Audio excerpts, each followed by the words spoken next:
Jeremy was born and raised in a village.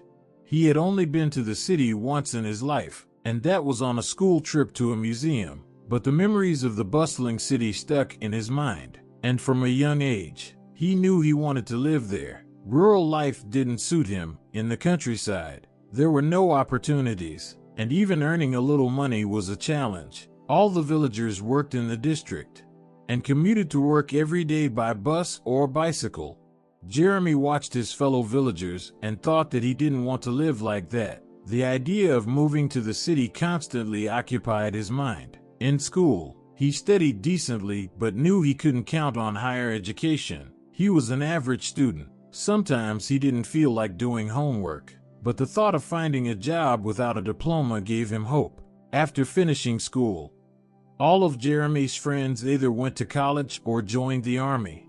Those who stayed found jobs at local businesses. There weren't many other options for young people in the village. Jeremy wasn't drafted into the army due to bone problems, and he wasn't upset about it. Instead, he was inspired by the thought of having a chance to start a new life in the city. His father, John, worked as a tractor driver, and his mother, Anne, was a veterinarian. In the village, they earned pennies but were grateful to have work at all.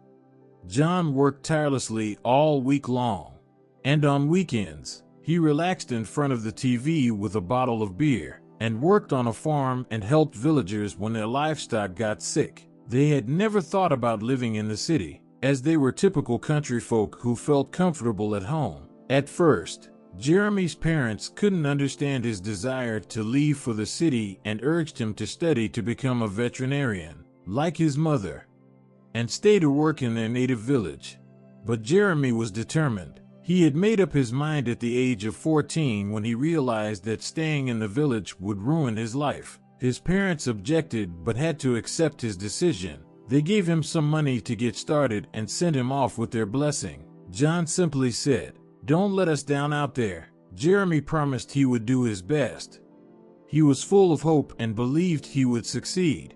When he arrived in the city, he found a job at a leather factory. He liked the work, and the pay was decent, especially considering he was hired without any education or experience. After long shifts, the young man often fell asleep on the bus ride home. Usually, his co-workers would wake him to ensure he didn't miss his stop.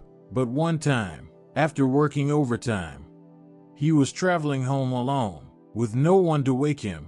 He was saved by a girl who was also on the bus. She had noticed him before, as they often rode the same route, and she lived one stop past his. The girl woke Jeremy, telling him he had almost missed his stop. They exchanged a few words and immediately felt a connection. Jeremy no longer wanted to get off the bus. He dreamed the doors wouldn't open, and they could ride in circles all night. That evening, he purposely missed his stop to escort his new acquaintance, Sarah, to her home. As they walked, they talked a lot. Sarah shared that she was an orphan who had grown up in a foster home and now worked as a seamstress at a factory near the leather plant. Jeremy was amazed. It felt like he had known her his entire life. She was cheerful, kind, and genuine, which immediately captivated him. Before parting ways, they agreed to meet the next day. Their meeting soon turned into a relationship. They didn't wait long to marry and tied the knot within 6 months. They made a beautiful couple, and their friends were happy for them. Their union seemed perfect. They complemented each other and were deeply in love and happy. Even Jeremy's parents, who came to the wedding from the village, couldn't stop praising their wonderful daughter-in-law. A year and a half later, the couple welcomed a baby girl who became the center of their lives. They named her Mary Ann. She was adorable and resembled her mother. Mary Ann's childhood was overshadowed by her mother's frequent illnesses. Sarah started experiencing stomach problems early on but postponed seeing a doctor. Jeremy didn't approve of this attitude toward her health, but Sarah was adamant, claiming it was just gastritis and that she knew how to treat it. She took painkillers and enzymes, reassuring him everything would be fine. But one morning, everything changed. Sarah felt unwell but continued with household chores. By midday, Her condition worsened dramatically, and Jeremy had to call an ambulance. On the way to the hospital, Sarah lost consciousness and was admitted to intensive care. The doctors tried to reassure Jeremy, promising she would be okay, but the next day, they delivered devastating news: Sarah had passed away. It was a crushing blow for Jeremy. He couldn't imagine how to break the news to little Marianne, who had just lost her mother. Jeremy mourned deeply but knew he had to stay strong for his daughter's sake. He started working overtime to provide for Marianne. Over time, he became one of the best employees at the factory. One day, on his way to work, he met a boy. The boy was thin and pale, about 10 years old. Hesitantly, the child asked, "Mister, can you spare some money? I'm ashamed to ask, but there's nothing to eat at home. My parents drink and spend everything." Feeling pity for the boy, Jeremy gave him all the money he had in his pocket and even handed over his lunch roll. The boy promised to repay the kindness. 10 years passed. Jeremy raised his daughter, who grew into a stunning young woman, and he earned a salary increase. He bought Marianne a bicycle, but one day, she was in an accident while trying to race her classmates. She survived but could no longer walk. Jeremy was devastated, but the doctors offered hope. A complex and expensive surgery could restore her ability to walk.